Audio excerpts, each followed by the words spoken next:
नमस्कार दोस्तों। तो आज के इस वीडियो लेक्चर में हम लोग बात करने वाले हैं law of radio active disintegration.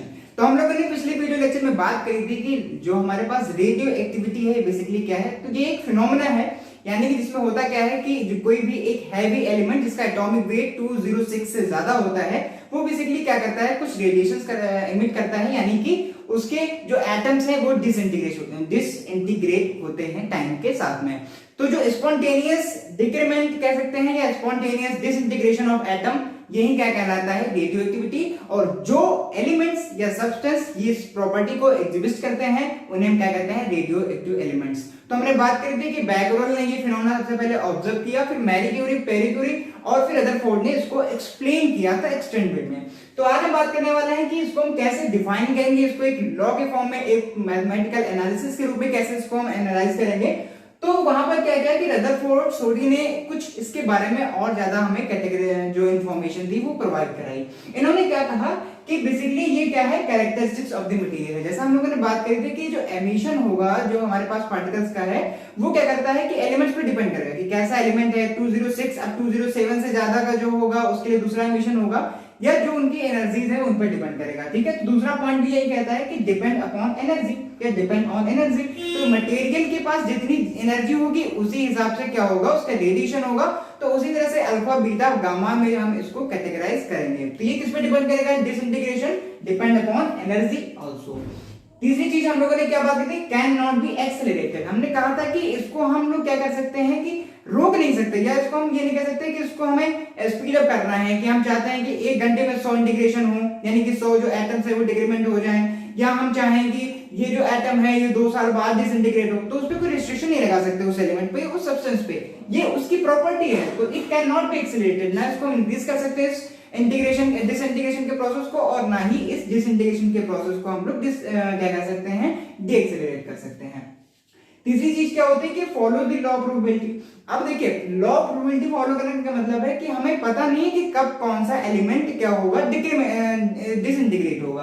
क्योंकि हमने सबसे पहले बात करी थी कि रेडियो एक्टिविटी जो फिनोमेना है वो बेसिकली स्पॉन्टेनियस फिनोमेना है, अचानक से होगी, तो हमें कुछ पता नहीं है उसके बारे में। तो प्रोबेबिलिटी पे क्यों ये फॉलो करे, प्रोबेबिलिटी क्यों फॉलो कर रहा है, क्योंकि जो हमारे पास एटम है, जो हमारे पास सब्सटेंस है, एलिमेंट, उसमें बहुत सारे एटम्स हैं, है ना। तो हम एक पर्टिकुलर एटम के बारे में डिफाइन नहीं कर सकते। तो ये क्या है, यहाँ क्या फॉलो करेगा, प्रोबेबिलिटी को फॉलो करता है। फिफ्थ पॉइंट जो आता है, जो कि बेसिक हमारे पास जो मैथमेटिकल फॉर्म आएगी उसका एक कह सकते हैं बेस है, उसमें क्या कहता है कि number of atoms which break up at an instant is proportional to the number of atom present at that instant. कहने का मतलब क्या है कि जितने एटम डिसइंटीग्रेट होंगे किसी इंस्टेंट पे, किसी टाइम पे, वो प्रोपोर्शनल होंगे किसके, जितने एटम बचे होंगे उस एलिमेंट्स में। यानी मैं कहता हूं कि मान लीजिए हमारे पास कोई एक एलिमेंट है जिसमें कि मान लीजिए मैंने ऑक्सीजन को ले लिया, तो ऑक्सीजन में क्या होगा कि हमारे पास मान लीजिए 8 एलिमेंट्स हैं, तो 8 में अगर 4 डिक्रीमेंट हो गए तो वो जो 4 डिक्रीमेंट हुआ एटम्स का वो किसके प्रोपोर्शनल होगा, बाकी के जो बचे हुए 4 हमारे पास एटम्स होंगे उनके अकॉर्डिंग। ठीक है, तो ये किस पे डिपेंड करेगा, जितने एटम डिसइंटीग्रेट हुए वो प्रोपोर्शनल होंगे किसके, जितने एटम बचे हुए हैं उस एलिमेंट में। तो इसको मैथमेटिकल फॉर्म में करने के लिए क्या कहा कि हमने मान लिया कि हमारे पास जो डिसइंटीग्रेशन हो रहा है टाइम के साथ में, जिस वाले हमने स्टेटमेंट को मैथमेटिकल फॉर्म में लिख रहे हैं यहाँ पे कि जितने एटम टाइम के साथ में डिसइंटीग्रेट हुए, एंड यहाँ पे क्या है, नंबर ऑफ एटम्स जो डिसइंटीग्रेट हो रहा है वो किसके प्रोपोर्शनल है, number of atoms present at that instant, जितने एटम बचे होंगे।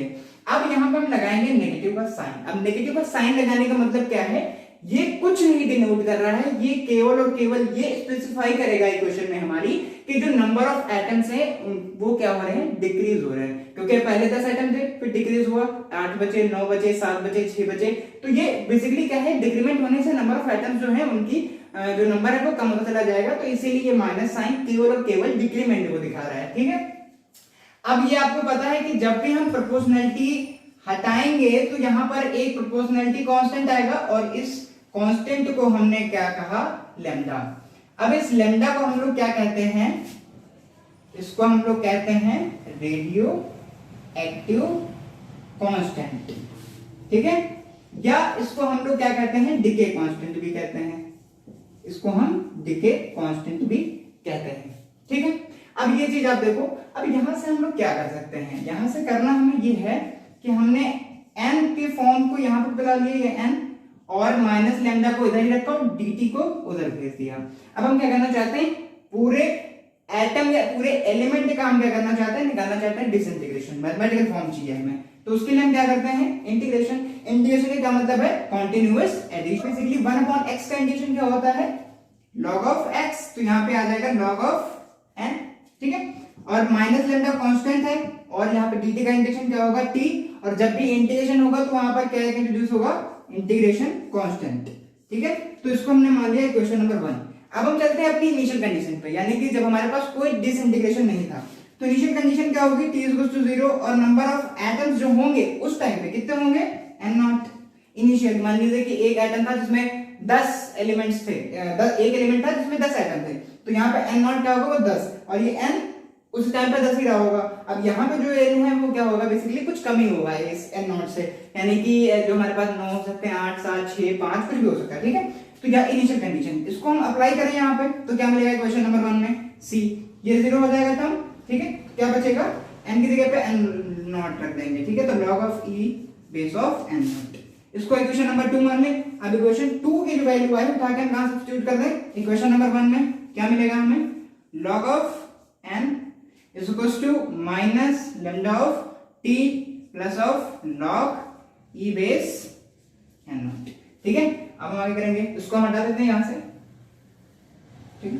अब देखिए यहाँ इसके बाद हमें करना क्या है, इस log वाले टर्म को एक तरफ ले आएंगे हम, तो क्या मिलेगा हमें, log of e base n minus log of base e n0 is equals to minus lambda into t। अब log a minus b क्या होता है, log a अपॉन b, तो a यहाँ पे क्या है, सॉरी a क्या है, n, और हमारे पास क्या आ जाएगा n0, और ये हो जाएगा माइनस लैम्डा ऑफ t। अब log को उधर भेज देंगे तो ये e की पावर में आ जाएगा टर्म, तो n is equal to n0 e की power minus lambda into t। अब यहाँ पे n के फॉर्म में लिखें, n0 को हम उधर भेज दें तो क्या बचेगा, ये हमारे पास जो फॉर्मूला निकल के आया n is equal to n0 e की power minus lambda into t, यही है हमारा लॉ ऑफ रेडियो एक्टिविटी। इसी को हम लोग कहते हैं लॉ ऑफ रेडियो एक्टिविटी या रदरफोर्ड एंड सोटी लॉ, ठीक है। यहाँ पे n क्या है, हमारे पास जो नंबर ऑफ एटम्स होंगे डिसइंटीग्रेट होने के बाद में, और n0 हमारे क्या होंगे, इनिशियल नंबर ऑफ एटम्स, ठीक है। और लैम्डा हमारा क्या है, रेडियो एक्टिविटी कांस्टेंट, या इसको हम डीके कांस्टेंट भी कहते हैं, ठीक है। तो आई होप कि आपको ये वीडियो समझ में आया होगा, और फिलहाल इस वीडियो लेक्चर के लिए इतना ही। वीडियो देखने के लिए बहुत बहुत धन्यवाद।